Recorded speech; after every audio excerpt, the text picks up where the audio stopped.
সমিতিতে cabinet meeting সম্পন্ন হয়েছে এবং যে গুরুত্বপূর্ণ সিদ্ধান্তগুলো গ্রহণ করা হয়েছে তা আপনাদের মাধ্যমে আমরা অবগত করতে চাইছি রাজ্যের জনগণকে। Approval for filling up of 185 posts of junior operator pump Group C in the Public Works Department Water Resource. পূর্ত দপ্তরের ওয়াটার রিসোর্সের অধীন 185 নাম্বার জুনিয়র পাম্প অপারেটর নিয়োগ করা হবে। আজকের ক্যাবিনেট মিটিং এটা সিদ্ধান্ত গ্রহণ করা হয়েছে এবং এই যে পাম্প অপারেটর নিয়োগ হবে সম্পূর্ণ জিআরবিটি করবে। আজকের ক্যাবিনেট মিটিং এ সেই সিদ্ধান্ত গ্রহণ করা হয়েছে। তাদের যে কোয়ালিফিকেশন তা মাধ্যমিক পাস এবং আইটিআই যে শিক্ষাগত যোগ্যতা বিভিন্ন বিভাগে সেটা প্রযোজ্য হবে। মাননীয় মুখ্যমন্ত্রী পৌরোহিত্যে এই ক্যাবিনেট মিটিং এ আজকে সেই সিদ্ধান্ত গ্রহণ করা হচ্ছে। Madhyamik or its equivalent examination passed from any recognized board, institution with certificate from ITI on fitter, motor mechanics, diesel mechanics, welder, electrician trade. বিভিন্ন ট্রেডে আইটিআই সার্টিফিকেট থাকতে হবে, পাশাপাশি মাধ্যমিক পাশের সার্টিফিকেট থাকতে হবে রিকগনাইজড বোর্ড থেকে। এবং এই পরীক্ষা জিআরবিটির মাধ্যমে সম্পন্ন হবে। 185 post pump junior pump operator আজকের ক্যাবিনেট মিটিং এ এটা সিদ্ধান্ত গ্রহণ করা হয়েছে। আমাদের আরেকটি গুরুত্বপূর্ণ সিদ্ধান্ত সাংবাদিক বন্ধুরা, direct recruitment of 57 vacant faculty post, এর মধ্যে 17টা প্রফেসর, 20 জন অ্যাসোসিয়েট প্রফেসর এবং 20 জন assistant professor animal resource development ডিপার্টমেন্টে রেগুলার পে বেসিসে ভেটেরিনারি যে সায়েন্স কলেজ রয়েছে আমাদের আরকে নগরে সেখানে রিক্রুটমেন্ট করা হবে। টিপিএসসির মাধ্যমে রিক্রুটমেন্ট করা হবে। 57 জন ফ্যাকাল্টি, অ্যাসিস্ট্যান্ট প্রফেসর 20 জন, অ্যাসোসিয়েট প্রফেসর 20 জন এবং 17 জন প্রফেসর। এই 57 জন ভ্যাকেন্ট পোস্ট নিয়োগ করা হবে টিপিএসসির মাধ্যমে। আজকে ক্যাবিনেট বৈঠকে এটা সিদ্ধান্ত গ্রহণ করা হয়েছে। চাকরির ক্ষেত্রে আরেকটা গুরুত্বপূর্ণ সিদ্ধান্ত, proposal for filling up of 310 নং post of Tripura Engineering Service, Grade 5 and Tripura Engineering Service, Grade 5A and Grade 5B, Junior Engineer, Civil, Mechanical and Electrical under Public Works Department, Government of Tripura. PWD দপ্তরের অধীন total 310 খানা post junior engineer নিয়োগ করা হবে। তার মধ্যে Tripura engineering service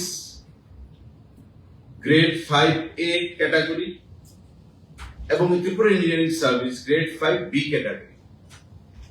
যেটা A category junior engineer, তার শিক্ষাগত যোগ্যতা হচ্ছে ডিগ্রি মানে বিটেক, আর যেটা গ্রেড 5B জুনিয়র ইঞ্জিনিয়ার তার শিক্ষাগত যোগ্যতা হচ্ছে ডিপ্লোমা।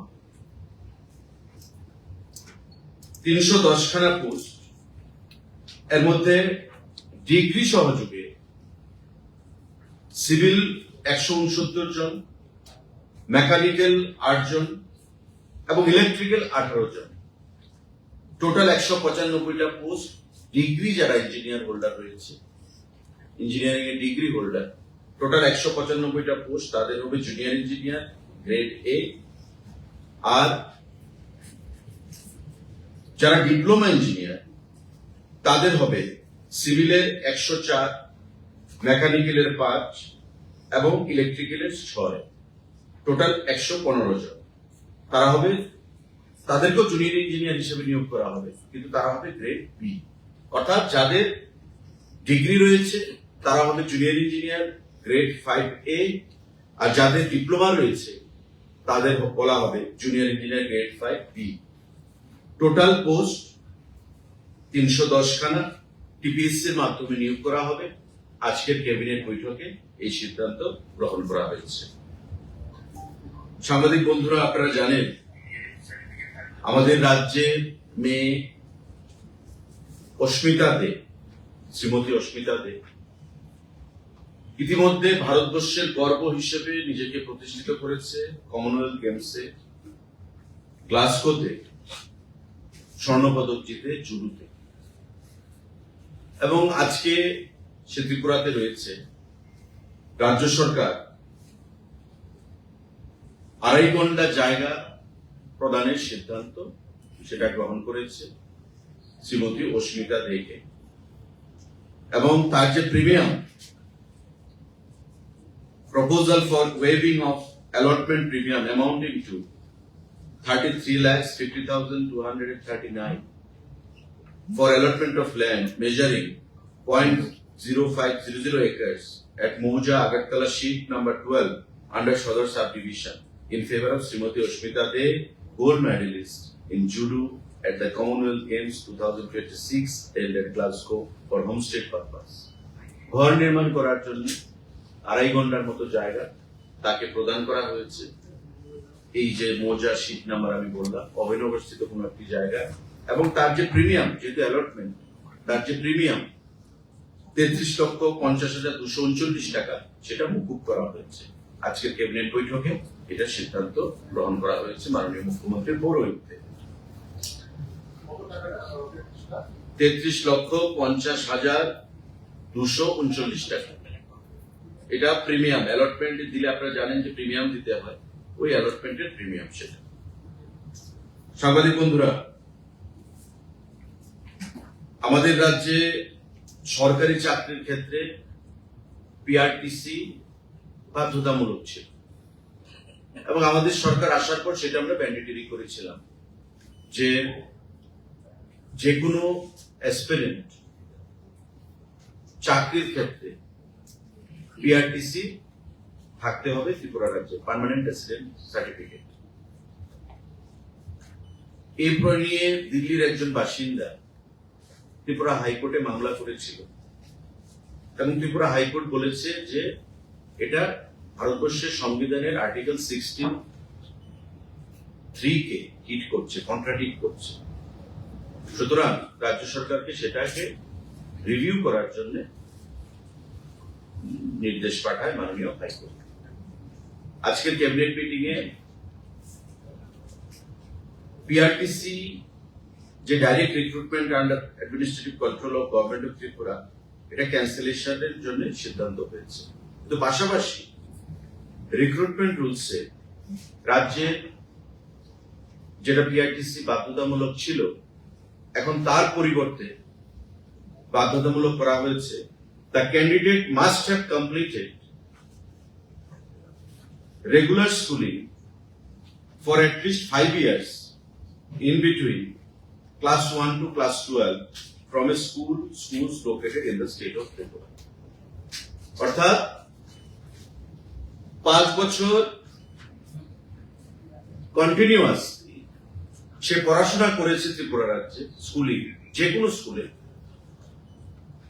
তাকে বিবেচিত করা হবে যারা চাকরিজীবী বা চাকরি চায়, যারা জব সিকার, যারা ত্রিপুরা রাজ্যে সরকারি চাকরি পেতে চায়, তারা ত্রিপুরা রাজ্যে যে কোনো স্কুলে ক্লাস 1 থেকে ক্লাস 12 পর্যন্ত 5 বছর অ্যাটলিস্ট পড়াশোনা করতে হবে। Then you will be eligible to take part in the interview process.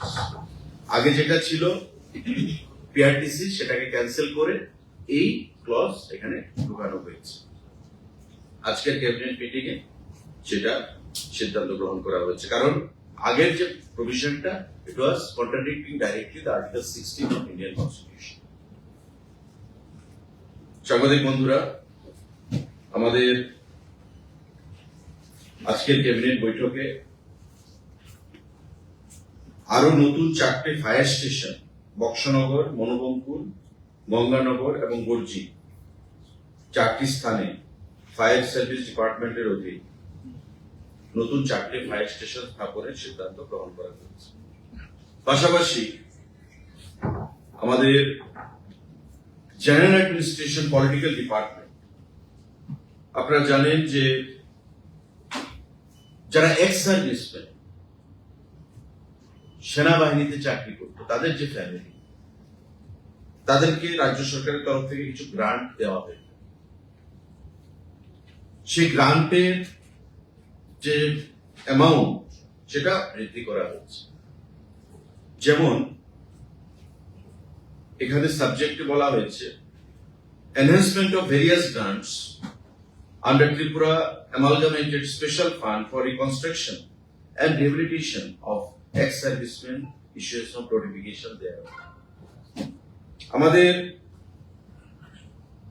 বিভিন্ন ক্ষেত্রে সৈনিক বোর্ড এবং রাজ্য সরকার এক্স সার্ভিসম্যানদের ফ্যামিলির জন্য বিভিন্ন সুযোগ সুবিধা বা কিছু গ্রান্ট তারা প্রদান করে আসছে, এবং কিছু জিনিস যেমন মেইনটেনেন্স এন্ড আপকিপ অফ সৈনিক rest house one time grant 20 lakh টাকা প্রদান করা হচ্ছে, যেটা জিবির আশেপাশে রয়েছে সৈনিক রেস্ট হাউস, সেটাকে রিনোভেশন বা রিস্ট্রাকচারিং করা হবে, 20 লক্ষ টাকা দেওয়া হচ্ছে। এটা ওয়ান টাইম নতুন স্কিম, ওয়ান টাইম গ্রান্ট দেওয়া হচ্ছে। Financial assistance to Lance Naik Uday Debbarma, one time grant 4 lakh টাকা প্রদান করা হচ্ছে। আমাদের emergency relief fund for ex serviceman and their dependents, আগে ছিল 5,000 টাকা, এখন এটাকে 50,000 টাকা করার সিদ্ধান্ত গ্রহণ করা হয়েছে। Scholarship stipend for class 1 to class 12, যারা এক্স সার্ভিসম্যান ফ্যামিলি, 3,000 টাকা ছিল, সেটাকে 7,000 টাকা করা হয়েছে। ডিগ্রি ডিপ্লোমা কোর্স পড়াশোনার জন্য 6,000 টাকা ছিল, 12,000 টাকা করা হয়েছে। মেরিটোরিয়াস স্কলারশিপ 9,000 টাকা থেকে 14,000 টাকা করা হয়েছে। Monthly maintenance allowance to the wife's 12,000 ছিল, সেটা 15,000 করা হয়েছে। Laptop to one girl child of widow of ex-servicemen who passed higher secondary, মানে class 12, আগে ছিল 80% মার্কস পেতে হবে, এখন 60% মার্কস পেলে সেটা এলিজিবল হবে। অর্থাৎ laptop to one girl child, একটা মেয়েকে উইডো এক্স-সার্ভিসম্যান যার স্বামী মারা গেছে, ওই বিধবা মেয়েকে 80% মার্কস আগে পেতে হতো, এখন 60% মার্কস পেলে তাকে ল্যাপটপের জন্য অর্থ দেওয়া হবে। তো এই সিদ্ধান্তগুলো আজকে গ্রহণ করা হয়েছে জিএ পলিটিক্যাল ডিপার্টমেন্ট থেকে, যারা এক্স সার্ভিসম্যান তাদের পরিবারের জন্য।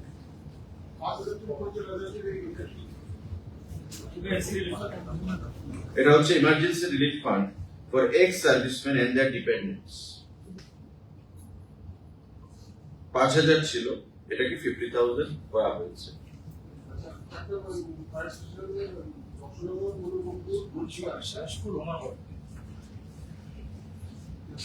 বক্সনগর, মনোবঙ্কুল, গঙ্গানগর এন্ড গর্জি।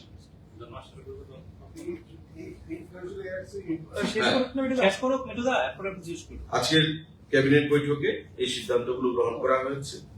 সাংবাদিক বন্ধুদের যদি কোনো প্রশ্ন থাকে আপনারা সেটা করতে পারেন।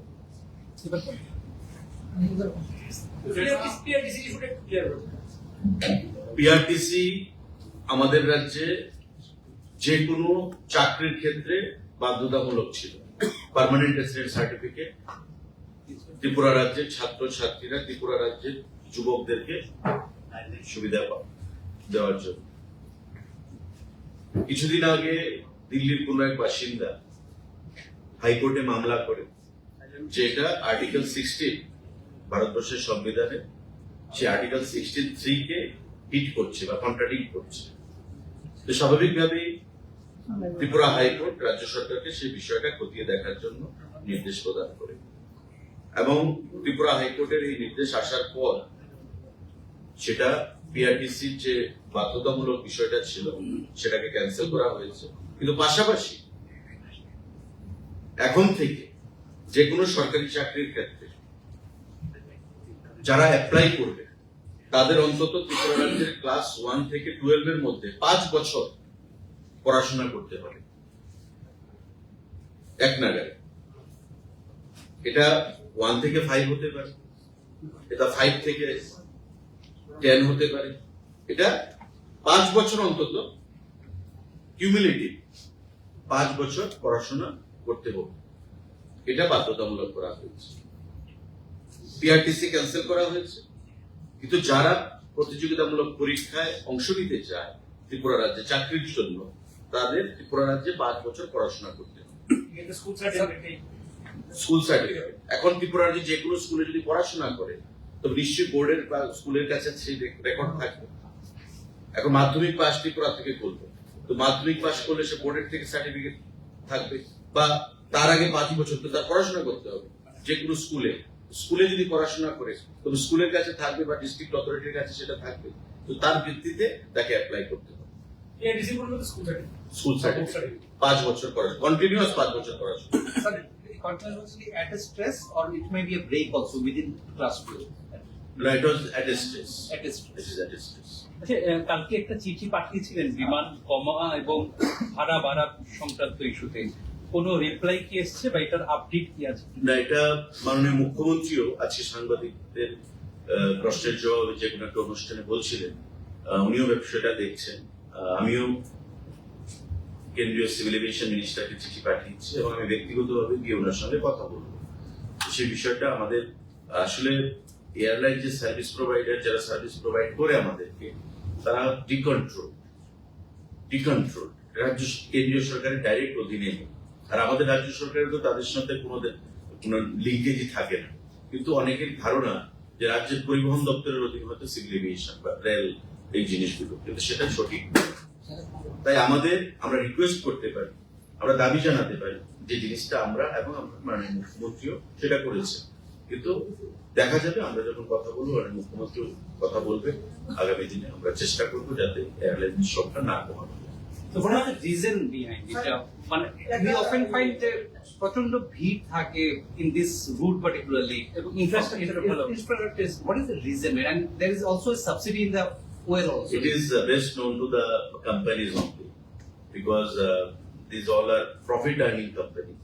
They must look for earning profit only. They are bent upon profit only, earning profit. So we can take up the matter with the authorities, which we have done earlier also, and our Honorable Chief Minister has also been kind enough to take up the matter with Union Civil Aviation Minister on several occasions. And I myself have also written a letter to the Honorable Civil Aviation Minister yesterday, but the response is still awaited. Let's see, and our effort will be always to maintain the status quo. উড়ান প্রকল্প রয়েছে,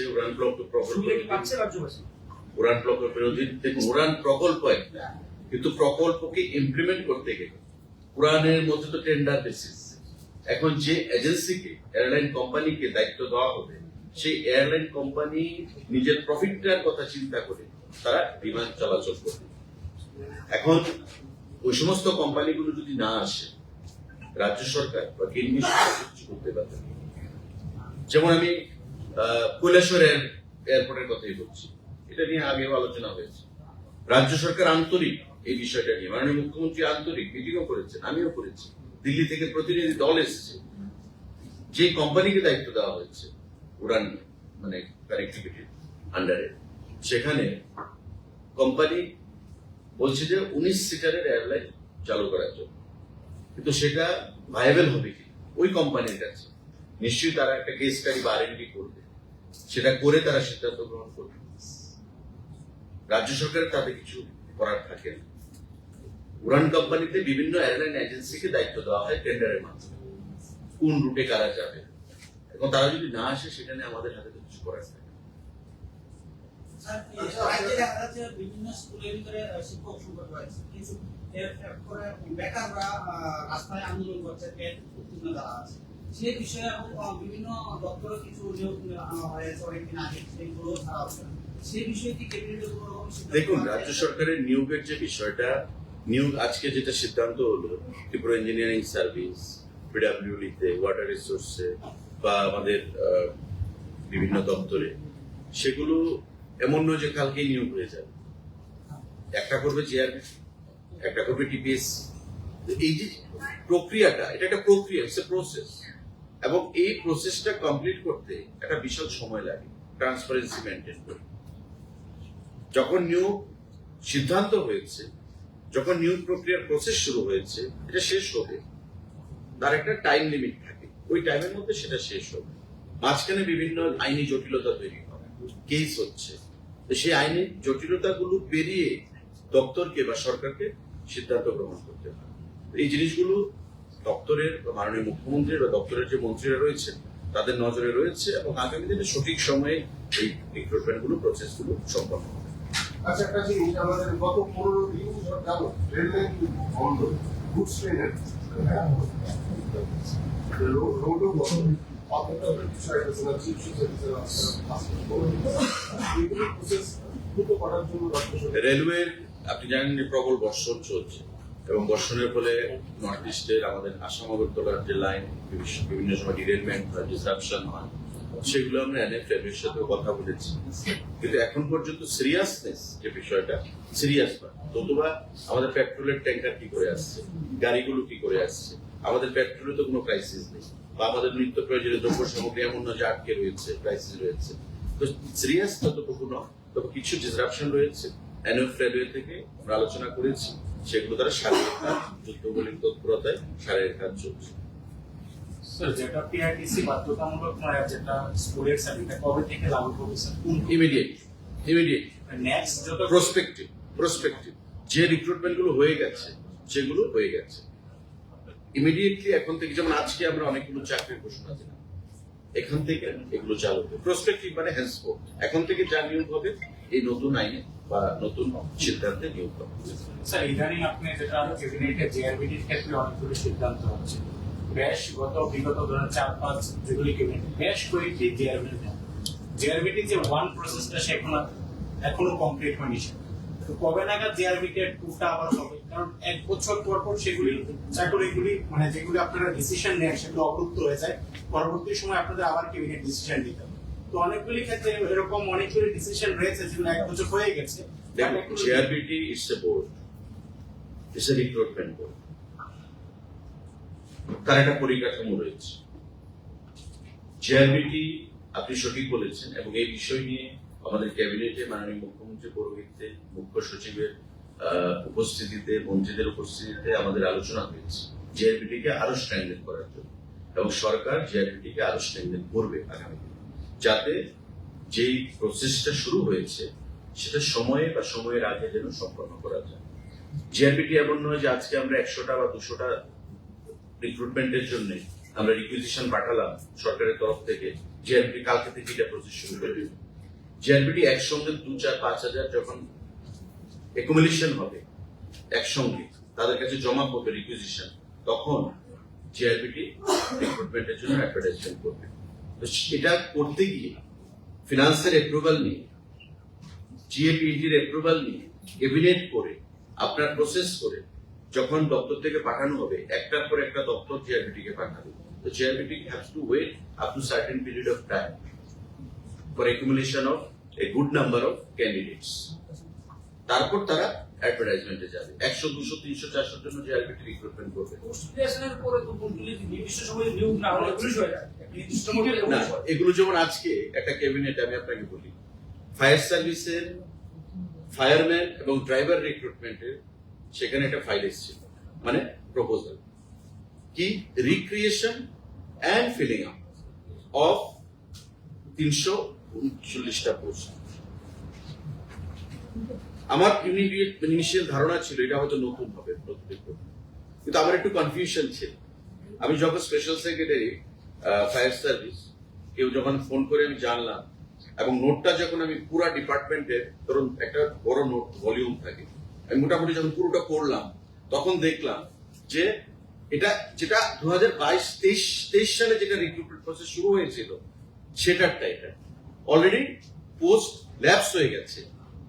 তারা আবার ক্যাবিনেটের মাধ্যমে finance হয়ে জিএপিএনটি হয়ে তারা এটাকে আবার রিক্রিয়েট করেছে। ফিনান্স তো অলরেডি অ্যাপ্রুভাল দিয়ে দিয়েছে আগে, কিন্তু যেহেতু অ্যাপয়েন্টমেন্ট হয়নি তাই আবার পোস্ট রিক্রিয়েট করা হয়েছে, কিন্তু প্রসেস কিন্তু রিক্রুটমেন্টে চলছে। It is in final shape, on the verge of completion. Merit list out হয়ে গেছে, এখন ভাইবা বসে চলছে। একটার হবে 18 তারিখ, আরেকটার তো এই মাসেই দুটো।